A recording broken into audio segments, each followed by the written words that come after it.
오늘 주신 하나님의 말씀을 가지고 리더와 팔로워의 아름다운 동행, 그런 제목의 말씀을 함께 나누겠습니다. 우리가 살아가는 이 세상이 고난의 인생이기에 고난 가운데 살아가는 현실에서 교회가 세상을 이길 수 있는 힘은 교회 공동체의 아름다운 동행에서 찾을 수가 있습니다. 교회 간에 간혹 일어나는 많은 문제들은 안타깝게도 공동체 내부의 갈등에서 시작될 때가 참 많습니다. 세상의 권세를 잡은 마귀의 세력과 싸워야 할 교회가 서로를 향하여 총질하는 일은 얼마나 안타까운 일인지 모릅니다. 이것은 교회 안에 리더와 팔로워 간의 아름다운 연합과 동행이 일어나지 않기 때문에 그렇습니다. 오늘 우리는 누가 리더인가 하는 질문으로부터 시작하려고 합니다. 오늘 1절에 보면 너희 중 장로들에게 권하노니 나는 함께 장로된 자요 그리스도의 고난의 정인이요 나타날 영광에 참여할 자라고 그렇게 베드로가 말하고 있습니다. 누구에게 권면을 시작하고 있습니까? 너희 중 장로들에게 권하노니 그렇게 시작이 되고 있습니다. 현실적으로 교회 장로는 교회 리더입니다. 우리가 속해 있는 장로교 헌법에 따르면 장로직의 기원을 율법 시대에 장로가 있었음과 같이 복음 시대에도 목사와 협력하여 교회에 치리하는 자를 선정하였으니 곧 치리 장로이다. 그렇게 설명하고 있습니다. 교회 안에 두 종류의 장로가 있습니다. 말씀을 선포하는 일과 치리를 함께 담당하는 장로를 우리는 목사라 그렇게 부릅니다. 또 목사와 함께 치리를 담당하는 지위를 가진 사람을 장로라 그렇게 부릅니다. 그러면 오늘 이 본문의 말씀은 목사와 장로에게만 해당되는 교훈인가? 그렇지 않습니다. 교회 안에 오늘처럼 이 장로의 직분이 세워지게 된 것은 2세기 이후에 시작이 됩니다. 그러나 그렇기 때문에 베드로가 이 편지를 기록할 당시에는 아직 현재의 직분으로서의 장로직이 세워지기 전이었습니다. 그래서 여기서 말하는 장로는 교회 안에 있는 연륜이 있는 존경받는 지도자라고 하는 의미가 더 가깝습니다. 교회에서 기능적으로 지도력을 발휘할 위치에 있는 어른들을 지칭하여 장로라 그렇게 사용되어진 것이죠. 주님의 몸된 교회에 영향력이 있고 존경받는 리더는 반드시 필요합니다. 그래서 교회의 리더들이 제 기능을 잘 하느냐는 교회가 평안하고 든든히 서가는데 굉장히 중요한 요소가 되겠죠. 그리고 오늘 5절에는 이렇게 말합니다. 젊은 자들은 이와 같이 장로들에게 순종하여 다 서로 겸손으로 허리를 동이라 그렇게 말했습니다. 여기 젊은 자들은 교회의 리더들의 돌봄을 받는 모든 팔로워들을 의미한다고 말할 수 있습니다. 여러분, 우리가 상황에 따라서 어떤 경우는 리더의 지위에 있기도 하고 어떤 경우에는 팔로의 지위에 있기도 합니다. 동일한 사람이 말이죠. 예를 들면 한 가정의 가장은 집에서는 리더가 되지만 직장에 나가면 팔로워가 되기도 하는 것이죠. 사실 모든 그리스도인들은 왕 같은 제사장이기 때문에 모든 그리스도인은 잠재적인 리더입니다. 오늘의 말씀은 나그네 인생을 살아가는 동안 교회 안에서 어떻게 어려움을 함께 극복하며 믿음의 공동체가 우리가 나아갈 하나님의 나라를 향해서 성숙한 동행을 할 수 있을까를 권면하고 있습니다. 베드로는 지금 자기 자신을 가르쳐서 함께 장로된 자라 그렇게 표현했습니다. 사실 베드로는 자신이 사도적인 권위를 가진, 여기서 말하는 장로보다 한 단계 높은 위치에서 그들을 권면할 수 있었음에도 불구하고 자기를 그들과 같은 동역자의 위치에서 권면을 시작합니다. 결코 자신의 권위를 높이고 다른 사람을 훈계하고자 하는 것이 아니라 자기도 같은 장로의 입장에서 눈높이를 맞춰 권면을 하고 있는 것이죠. 이것은 그가 2절과 3절에서 자신이 하고 있는 권면에 대한 본을 먼저 보이는 것이라고 할 수 있습니다.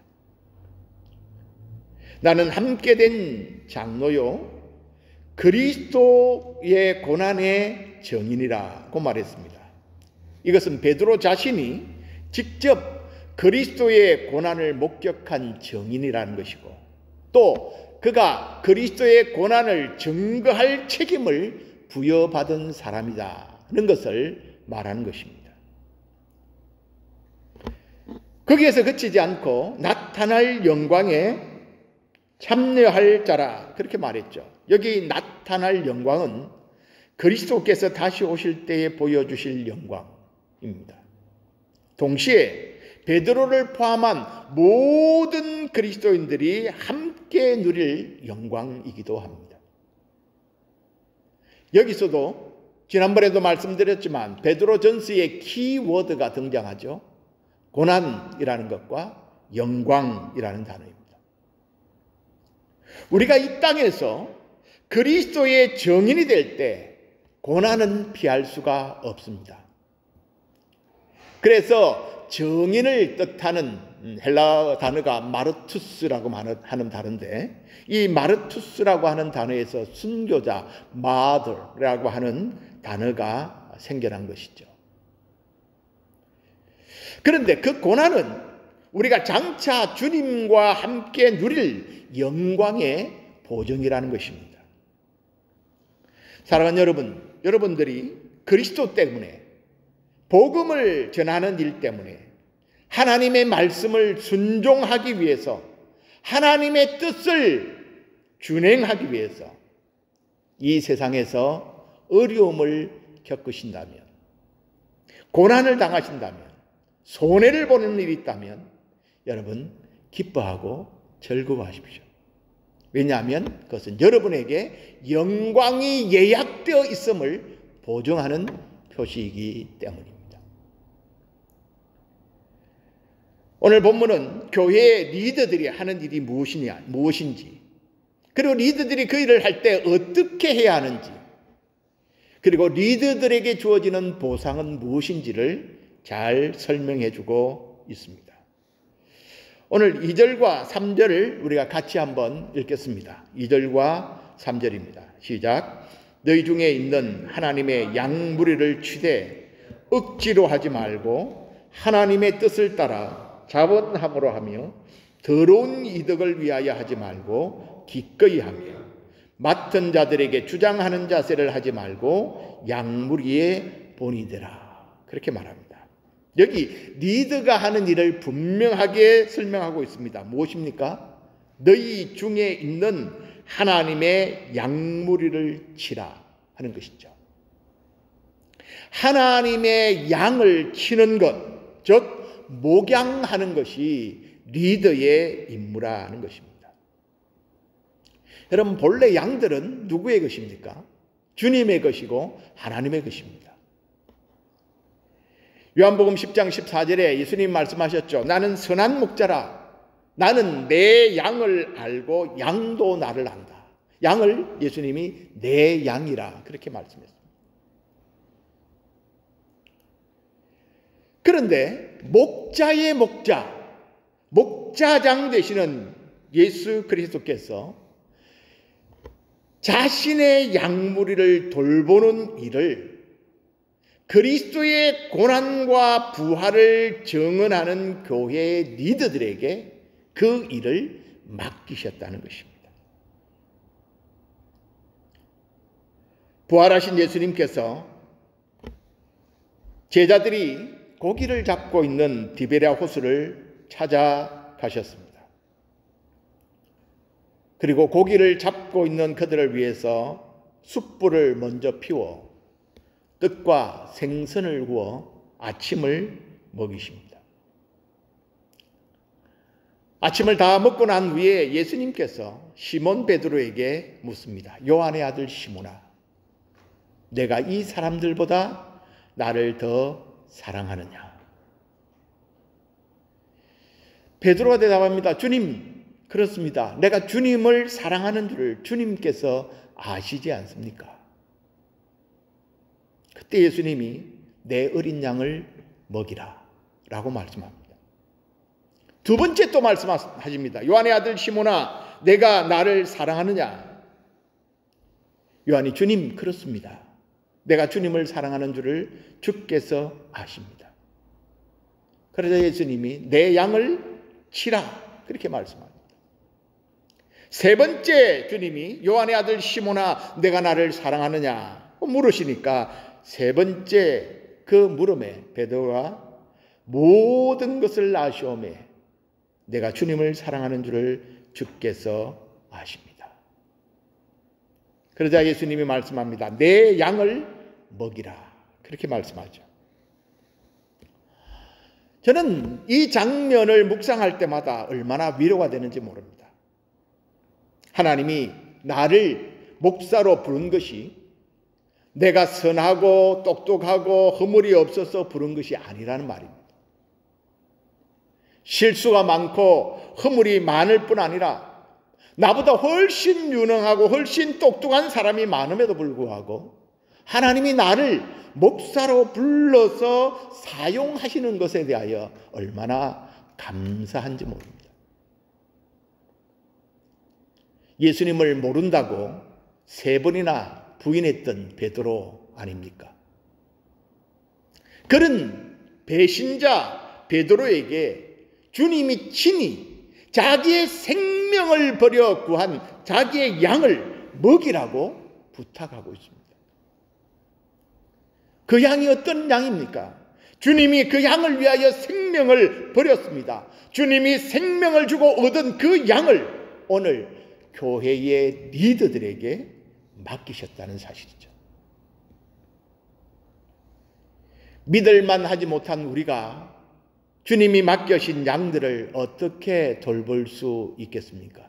무엇으로 그 일을 할 수 있겠습니까? 베드로는 오늘 여기 너희 중에 있는 하나님의 양무리를 치라 라는 권면을 할 때에 주님이 그에게 하셨던 음성을 아주 생생하게 기억했을 것이라고 생각합니다. 그것은 네가 나를 사랑하느냐 라는 물음입니다. 사랑하는 여러분, 우리가 양들을 섬기는 일을, 목양을 하는 일은 내 힘과 내 지혜와 내 실력으로 하는 것이 아니라 주님의 사랑 때문에 하는 일입니다. 날 사랑해 주셨고 내게 생명을 주셨고 연약하여 실수하고 범죄함에도 불구하고 늘 더러운 나의 발을 씻어주시는 그 주님의 사랑, 그 사랑 때문에 우리가 목양을 감당할 수 있는 것입니다. 용서를 체험한 사람, 실패를 체험하고 실패 가운데 다시 기회를 부여받은 경험이 있는 사람은 용서의 복음을 잘 전할 수 있지 않겠습니까? 목양에서 양을 돌보는 일을 하는 데 있어서 가장 중요한 일은 무엇일까요? 그것은 양들을 잘 먹이는 일입니다. 여러분, 가정의 주부가, 어머니가 늘 가족들에게 인스턴트 식품만은 제공해서 먹인다고 생각해 보십시오. 늘 가정의 어머니가 정크푸드만 가족에게 제공한다고 생각해 보십시오. 그 가족의 건강은 어떻게 되겠습니까? 양들을 먹이는 일, 하나님의 말씀을 가르치고 전하는 임무를 맡은 목사의 가장 중요한 사역은 말씀을 전하는 일에 집중하는 것입니다. 여러분, 여러분의 목사에게 너무 많은 것을 주문하지 마십시오. 사실 저는 잘하는 것이 별로 없습니다. 잘하는 것이 별로 없는 사람에게 만능 탤런트를 가진 사람처럼 되라고 요구하시면 감당하지를 못합니다. 그러나 단 한 가지, 놓치지 않고 붙들고 지키려고 하는 단 한 가지는 양에게 건강한 꼴을 먹이려고 하는 몸부림입니다. 하나님께서 목자에게 무엇을 요구하실까요? 구약성경 에스겔 34장을 우리 다 같이 찾아보면 좋겠습니다. 구약에서 하나님께서 목자에게 무엇을 요구하시는지 에스겔 37장에 잘 나타나 있습니다. 제가 가진 성경은 구약성경 1203페이지에 있습니다.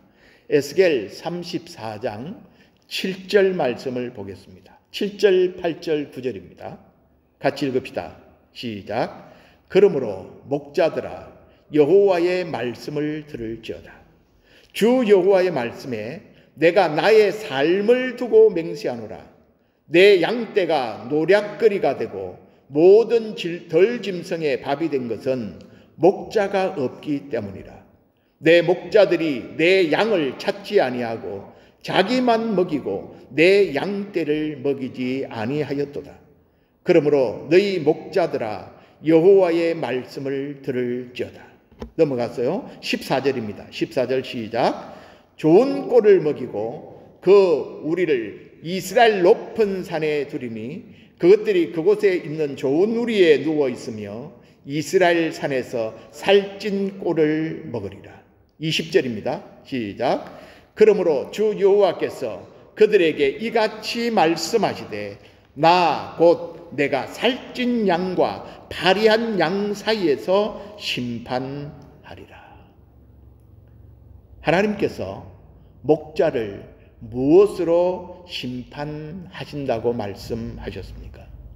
내가 너에게 맡긴 양이 살찐 양이냐 말라 비틀어진 파리한 양이냐, 그것을 가지고 목자의 책임을 묻겠다라고 말씀하셨습니다.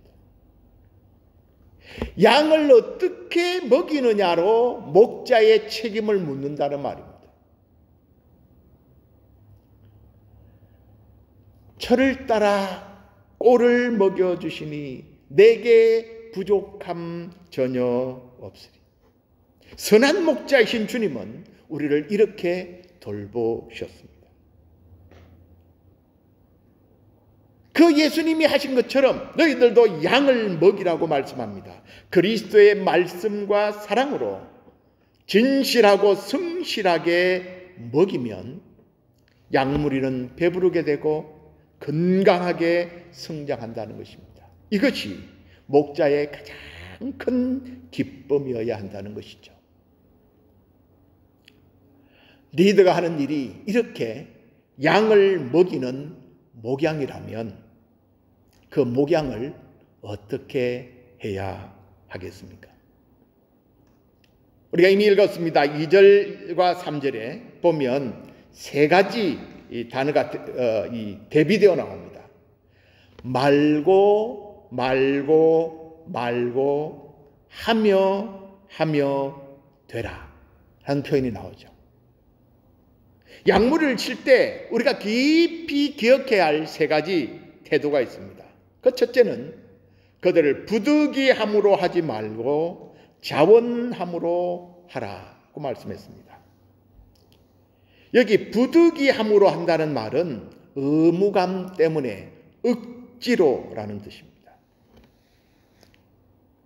이런 사람은 일을 하면서 일을 맡겨서 일을 하기는 하지만 입에서 궁시렁궁시렁 하면서 불평하고 불만하면서 일을 합니다.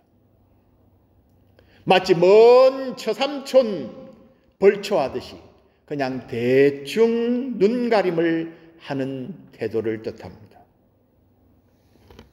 하나님께서 무슨 일이라도 우리를 억지로 마지못해서 의무감에서 하시는 것을 기뻐하지 않으십니다. 하나님께서 그의 선한 일을 하는 것 중에 가장 선한 일인 목양의 일을 우리가 억지로 감당하는 것을 기뻐하지 않습니다. 리더들은 이 직무를 억지로 단지 의무감으로 하지 말고 하나님의 뜻을 따라 자원함으로 수행해야 합니다. 바울도 빌립보서 2장 13절 이하에 보면 너희 안에서 행하시는 일은 하나님이시니 자기의 기쁘신 뜻을 위하여 너희에게 소원을 두고 행하게 하시나니 모든 일을 원망과 시비가 없게 하라. 하나님이 우리에게 맡긴 뜻을 행할 때 원망과 시비가 없이 자원함으로 하라고 말합니다. 두 번째는 더러운 이익을 위하여 하지 말고 기꺼이 하라고 말씀했습니다. 우리가 하나님의 일을 할 때 무엇인가를 바라고 무엇인가의 반대의 급부를 노리고 하는 일은 선한 일이 아니라는 것이죠. 칭찬을 받기 위해서, 인정을 받기 위해서 경제적인 유익을 노리고 하는 일은 결코 옳은 일이 아닙니다. 우리는 하나님이 우리를 사랑하시고 하나님이 우리를 구원하셨기에 빚진 자의 마음으로 하나님이 주신 기회를 즐거움으로 섬겨야 합니다. 여기 기꺼이라는 말은 즐거움으로라는 뜻이죠. 그래서 즐겁게 열심히 그 사역을 감당하라는 말입니다. 근데 여기 더러운 이익이라는 말은 여기 당시의 상황을 좀 이해할 필요가 있습니다. 초대교회 당시에 거짓 교사들도 교회 안에 많이 들어왔고 또 순회하면서 복음을 전하는 전도자들도 많이 있었습니다. 이들에게는 정해진 사례가 없었죠. 그래서 이들의 수입은 뭘로 결정이 됩니까? 누가 많이 청중을 모으느냐, 그리고 그 모인 청중을 어떻게 감동을 주느냐에 따라서 자신의 수입이 결정이 될 수밖에 없었습니다. 그러니까 그 교사들이, 전도자들이 말씀을 전할 때 무엇에 집중하겠습니까? 어떻게 하면 사람들을 잘 감동시킬까? 어떠하면 사람들의 마음을 움직일 수 있는 자극적인 표현을 사용할까? 그래서 수사학적인 기술을 동원해서 사람들을 현혹시킵니다. 그래서 사람들의 주머니에서 돈을 끄집어내는 그런 일에 집중하게 되어진 것입니다. 그런 상황을 보고 더러운 이익을 위하여 하지 말라라고 한 것이죠. 미가서 3장 5절에 보면 이런 말씀이 있습니다.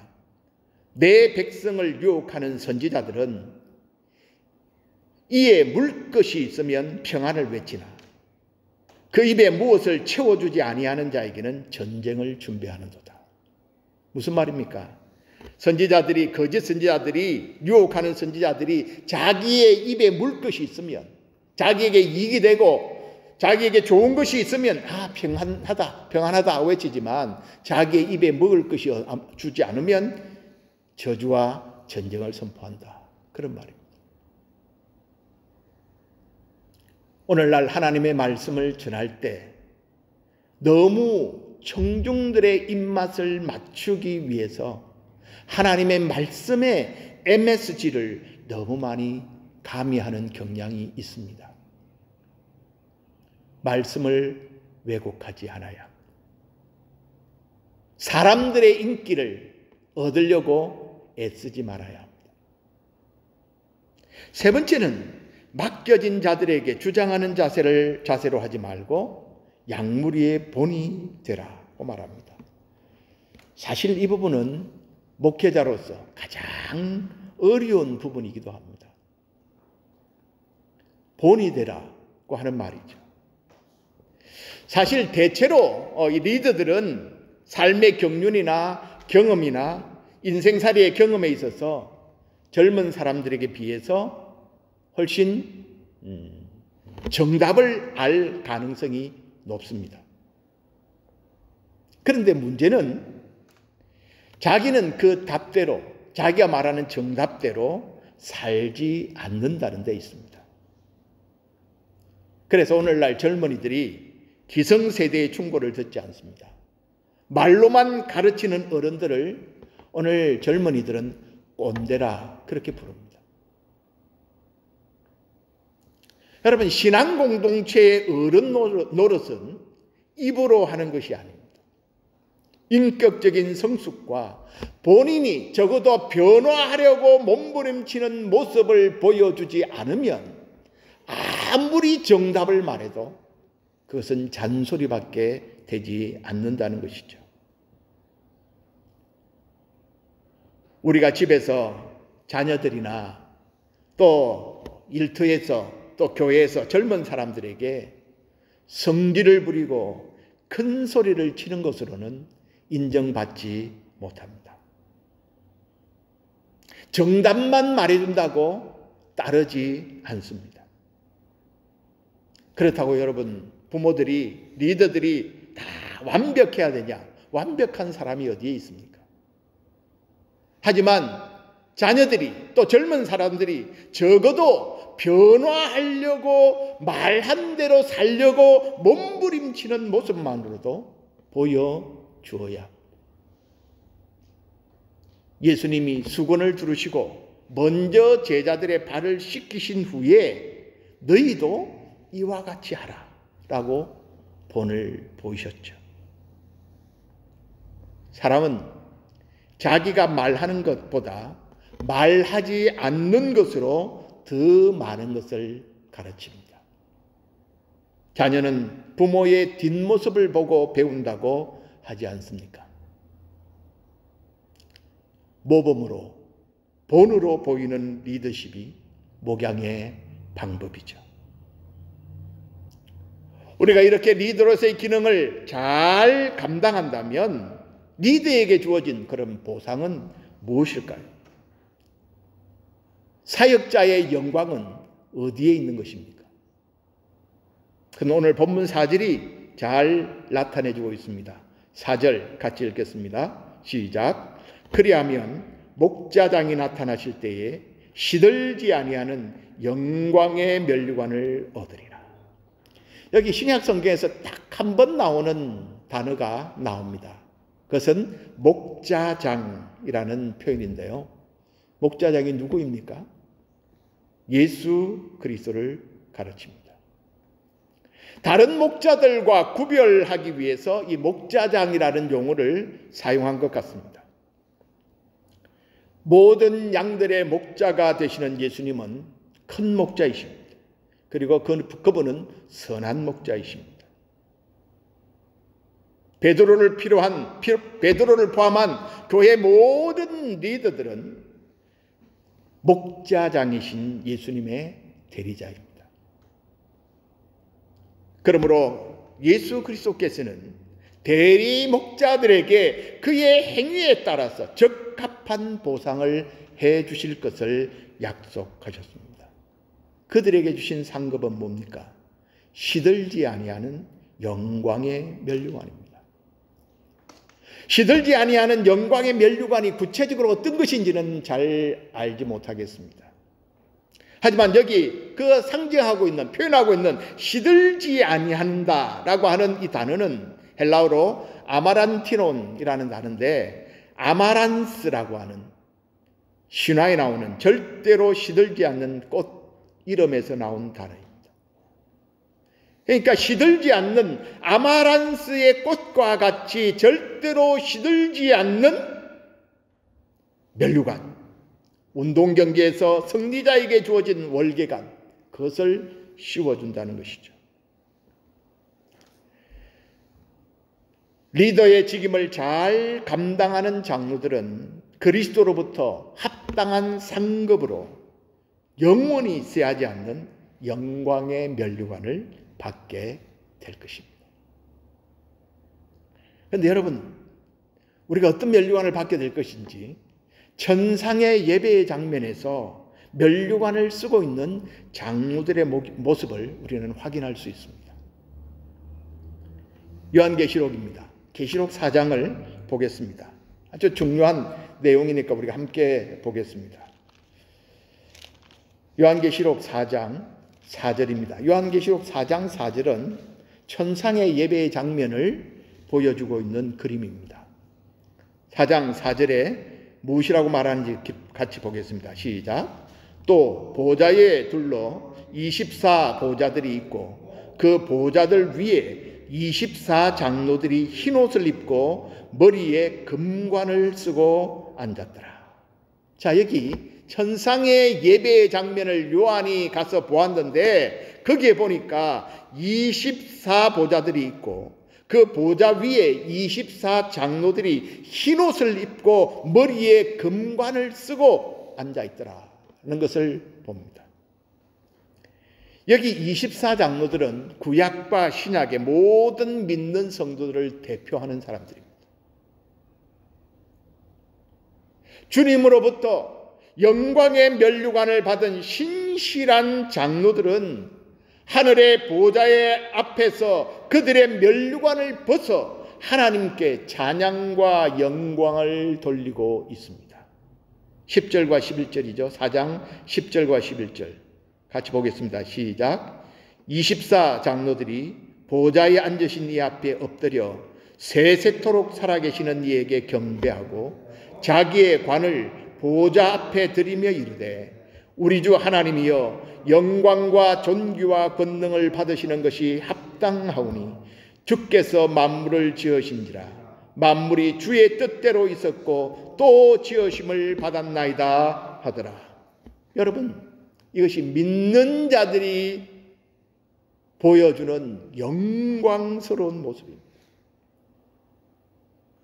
이 땅의 목자 역할을 잘 감당한 리더들에게 예수 그리스도께서 영광의 면류관을 씌워주실 것이고 우리는 그 영광의 면류관을 벗어 하나님께 돌려드리며 찬양과 경배를 하는 그것이 우리의 영광입니다. 여러분, 우리 그리스도인의 삶이 비록 이 땅에서는 힘들고 어려움이 있습니다. 고난이 있습니다. 믿음 때문에 손해보는 일들이 있습니다. 하지만 우리의 삶이 고산지대에 아주 척박하고 물이 없는 땅에서도 피어나서 시들지 않는 아마란스 꽃처럼 양을 치는 과정 속에서 당하는 수모와 수고와 애씀 속에서도 시들지 않는 가장 멋지고 아름다운 인생의 꽃을 피울 수 있기를 소원합니다. 하나님의 교회에는 리더만 있는 것이 아닙니다. 여러분, 좋은 리더는 좋은 팔로워들을 통해서 세워집니다. 여러분, 아무도 자기가 리더라고 말을 해도 따르는 사람이 없다면 따르는 사람이 없는 리더는 아무 소용이 없는 것이죠. 리더를 따르는 팔로워들이 있어야 합니다. 오늘 5절은 팔로워들이 어떻게 리더를 따라야 하는지를 잘 말해주고 있습니다. 젊은 자들아, 이와 같이 장로들에게 순복하고 다 서로 겸손으로 허리를 동이라고 말합니다. 여기 젊은 자들, 장로를 대비하여서 쓰는 젊은이들이라고 표현한 것을 보면 여러분, 이 장로도 교회 직분자의 장로를 말하는 게 아니고 교회 연장자, 존경받는 사람이라고 하는 것을 뜻하는 것이 더 합리적이라고 보여집니다. 젊은 사람들이 연장자인 교회 리더들에게 순복하는 것이 하나님이 주신 마땅한 질서라는 것이죠. 여기 허리를 동이라고 하는 말은 종들이 주인의 시중을 들기 위해서 앞치마를 두르는 것을 뜻하는 표현입니다. 이것은 예수님께서 수건으로 앞을 두르고 제자들의 발을 씻긴 것을 상기시키는 그런 권면이죠. 겸손히 섬기는 자가 되라는 표현입니다. 왜 섬겨야 합니까? 하나님이 교만한 자를 대적하시되 겸손한 자에게 은혜를 주시기 때문이라고 말씀합니다. 젊은 자들이 리더들에게 순종하고 겸손히 그들을 섬겨야 하는 이유는 교만한 자들은 하나님의 대적이 되고 겸손한 자에게 하나님이 은혜를 주시기 때문입니다. 잠언 18장 12절에도 사람의 마음의 교만은 멸망의 선봉이요 겸손은 존귀의 앞잡이라고 말했습니다. 여러분, 물이 낮은 곳으로 흐르는 것이 자연의 이치이듯이 하나님의 은혜도 마음이 겸손한 자들에게 흐르는 법이죠. 젊은이들은 도전하고 반항하는 것을 잘합니다. 그러나 반항이 미덕은 아닙니다. 교회의 리더들에게 순종하는 것은 결국은 그들을 리더로 세우신 하나님의 권위에 순종하는 법을 배우는 것입니다. 마치 자녀들이 부모에게 순종하는 것도 자녀들에게 권위로 주신 부모에게 순종함으로 자녀를 세우신 하나님에게 순종하는 것을 배우는 것과 마찬가지입니다. 여러분, 반항하는 것은, 도전하는 것은 안 가르쳐 줘도 배우지 않아도 잘합니다. 그것이 타락한 인간의 본성이기 때문에 그렇습니다. 하지만 순종은 배워야 합니다. 여러분, 예수님이 순종의 본을 우리에게 먼저 보이셨다는 것을 여러분 잊지 마시기를 바랍니다. 히브리서 5장 8절에 보면 이렇게 말합니다. 그가 아들이시면서도 그는 예수님을 말하죠. 예수님이 하나님의 아들이시면서도 받으신 고난으로 순종함을 배웠다고 말합니다. 예수님도 하나님 아버지에게 십자가의 고난을 기꺼이 짊어짐으로 순종을 배웠습니다. 그래서 9절에 보면 온전하게 되었은즉 자기에게 순종하는 모든 자에게 영원한 구원의 권한이 되셨다라고 히브리서 기자는 말합니다. 젊은이들은 리더들에게, 연장자들에게 순종해야 합니다. 젊은이들은 리더들의 가르침에 겸손으로 옷 입고 따라야 합니다. 여러분, 좋은 팔로워가 어느 순간 좋은 리더의 자리에 있는 것을 보게 됩니다. 좋은 팔로워가 되지 못하면 결코 좋은 리더가 될 수가 없습니다. 하나님의 교회 안에서의 우리의 역할은 각자가 다를 수 있습니다. 리더의 역할을 해야 하는 경우가 있고 때로는 팔로워의 역할을 해야 할 때도 있습니다. 고난의 길을 통과하는 하나님의 교회가 어떻게 이 세상 가운데 승리의 삶을 살 수 있을까요? 고난과 도전이 많은 이 척박한 세상 속에서 어떻게 이 교회가 쇠하지 않는 영광을 드러내는 삶을 살 수 있을까요? 거기에는 교회의 리더와 팔로워 간의 아름다운 협력과 동행이 있을 때 가능합니다. 교회의 리더들은 하나님이 맡기신 양들을 잘 목양해야 합니다. 하나님의 말씀의 꼴을 풍성히 먹일 수 있도록 양들이 건강한 꼴을 먹도록 힘쓰고 애써야 합니다. 교회 모든 리더들은 성도를 돌보는 일을 하나님의 뜻을 따라 자원함으로 즐겁게 본이 되는 섬김을 통하여 그 일을 수행해야 합니다. 팔로워들은 리더들의 지도를 받고 가르침을 받는 팔로워들은 리더가 전하는 하나님의 말씀과 인생의 지도에 겸손히 순복해야 합니다. 그리하면 우리 모두가 하나님이 주시는 생명의 면류관을 목자장으로부터 받게 될 것입니다. 사도 바울은 이런 확신으로 사역했고 그의 사역을 마쳤을 때 이런 확신으로 하나님께 영광을 돌렸습니다. 나는 선한 싸움을 싸우고 나의 달려갈 길을 마치고 믿음을 지켰으니 이제후로는 나를 위하여 의의 면류관이 예비되었으므로 주 곧 의로우신 재판장이 그날에 내게 주실 것이다. 여기에서 그치지 않고 내게만 아니라 주의 나타나심을 사모하는 모든 자에게도니라 그렇게 말씀했습니다. 우리도 이런 확신 가운데 하나님께서 이 땅에서 우리에게 주신 일들을 기쁘게 즐거움으로 감당할 수 있기를 바랍니다. 기도하겠습니다.